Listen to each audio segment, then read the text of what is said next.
June 1986, Shorthand Tamil Senior Grade. Get ready for the dictation. 10 seconds.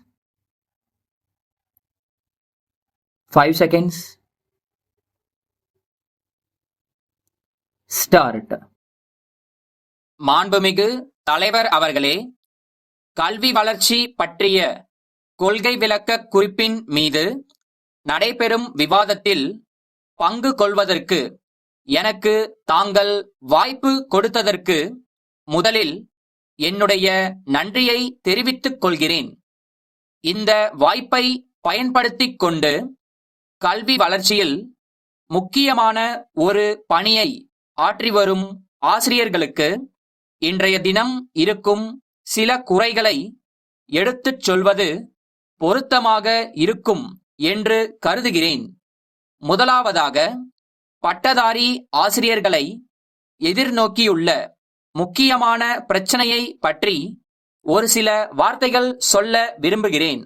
அவர்களில் பலர் பல ஆண்டுகளாகவே தற்காலிகமாக பணியாற்றி வருகிறார்கள். பல முறை கோரிக்கைகள் விடுத்தும் அவர்களுடைய பணி இன்னும் வரன்முறைப்படுத்தப்படவில்லை.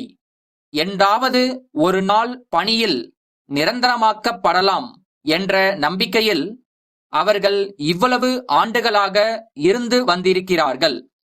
அந்த எதிர்பார்ப்பில் அவர்கள் திருமணமும் செய்து கொண்டு குடும்பஸ்தர்களாக ஆகிவிட்டார்கள். கணவன் மனைவி இருவருமே தற்காலிக ஆசிரியர்களாக இருக்கும் பல குடும்பங்களை நானே அறிவேன். தங்கள் எதிர்காலத்தை பற்றி நிச்சயமற்ற ஒரு சூழ்நிலையில் இத்தனை ஆண்டுகளாக வாழ்ந்து வந்த அவர்கள் தற்போது ஒரு விரக்தி மனப்பான்மையை பெற்றுள்ளார்கள். அவர்களை இதே நிலையில் வைத்திருக்காமல் அரசு அவர்கள் பிரச்சனையில் உடனடியாக தலையிட்டு அவர்கள் வாழ்வை மலரச் செய்ய வேண்டுமென்று கேட்டுக்கொள்கிறேன். அடுத்ததாக, தனியார் பள்ளிகளில் பணிபுரியும் ஆசிரியர்களுக்கு இருக்கக்கூடிய பிரச்சனைகளை பற்றி ஒரு சில வார்த்தைகள் சொல்ல விரும்புகிறேன். தனியார் பள்ளி நிர்வாகங்களை கட்டுப்படுத்துவதற்கான சட்டம் கொண்டு வரப்பட்டு பல ஆண்டுகள் ஆகிவிட்டன. இருப்பினும் அந்த பள்ளிகளில் பணிபுரியும் ஆசிரியர்களின் பிரச்சனைகள் இன்னும் முழுமையாக தீரவில்லை.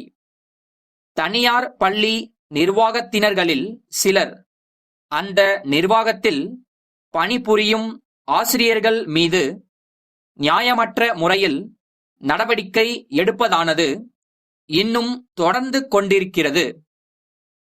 அத்தகைய நடவடிக்கைகளை எதிர்த்து சில நேரங்களில் ஆசிரியர்கள் நீதிமன்றத்திற்கு செல்ல வேண்டி இருக்கிறது. அதனால் அவர்கள் மிகுந்த பணச்செலவும் மனத்துயரும் அடைய வேண்டி இருக்கிறது.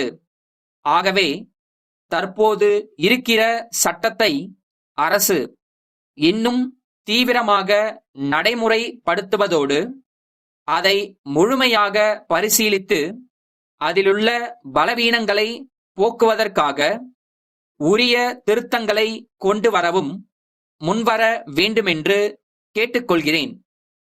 ஆசிரியர்களுக்காக தனியே ஒரு வீட்டு வசதி வாரியத்தை அமைத்துள்ளதானது மிகவும் வரவேற்கத்தக்கது.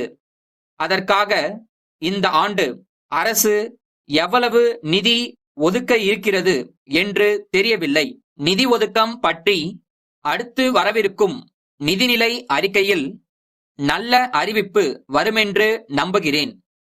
புதிதாக சில ஆசிரியர்கள் பணியிடங்களை உருவாக்கியுள்ளது பற்றிய அறிவிப்பு பயிற்சி பெற்று வேலை கிடைக்காமல் இருக்கிற ஆசிரியர்களுக்கு மகிழ்ச்சியை தரத்தக்கது.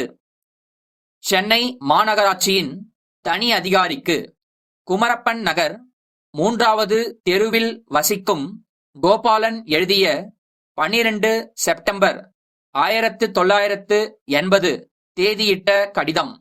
ஐயா, நான் வாழும் பகுதி முன்னர் பேரூராட்சி பகுதியாக இருந்தது. சில ஆண்டுகளுக்கு முன்புதான் சென்னை மாநகராட்சியில் சேர்த்துக் கொள்ளப்பட்டது. மாநகராட்சியின் பழைய எல்லையை ஒட்டியே இந்த குடியிருப்பு பகுதி அமைந்துள்ளது. அண்மையில் எங்கள் குடியிருப்பை அடுத்துள்ள பகுதிகளில் நடைபாதை ஆக்கிரமிப்புகளை அகற்றும் பணி நடைபெற்றது. இது வரவேற்கத்தக்கதாக இருந்த போதிலும் இதன் காரணமாக மற்றொரு பிரச்சினை தற்போது ஏற்பட்டுள்ளது. இந்த நடைபாதைகளில் முன்பு சில சிறு வியாபாரிகள் சிறிய கடைகளை அமைத்துக்கொண்டு காய்கறிகள், பழங்கள் போன்றவற்றை விற்று வந்தனர். அவர்களுடைய கடைகள் அகற்றப்பட்ட பின்னர் அவர்கள் எங்கள் பகுதிக்கு வந்து தெரு ஓரங்களில் வியாபாரம் செய்ய ஆரம்பித்துள்ளார்கள். எங்கள் பகுதியிலுள்ள வீதிகள் ஏற்கனவே குறுகலாக இருப்பதால் இந்த தெருவோர கடைகள் இடைஞ்சலை ஏற்படுத்தும். எனவே வியாபாரிகளுக்கு இங்கு ஓர் அங்காடி அமைக்க கருணையோடு பரிசீலிக்குமாறு வேண்டிக் கொள்கிறேன். தங்கள் நம்பிக்கையுள்ள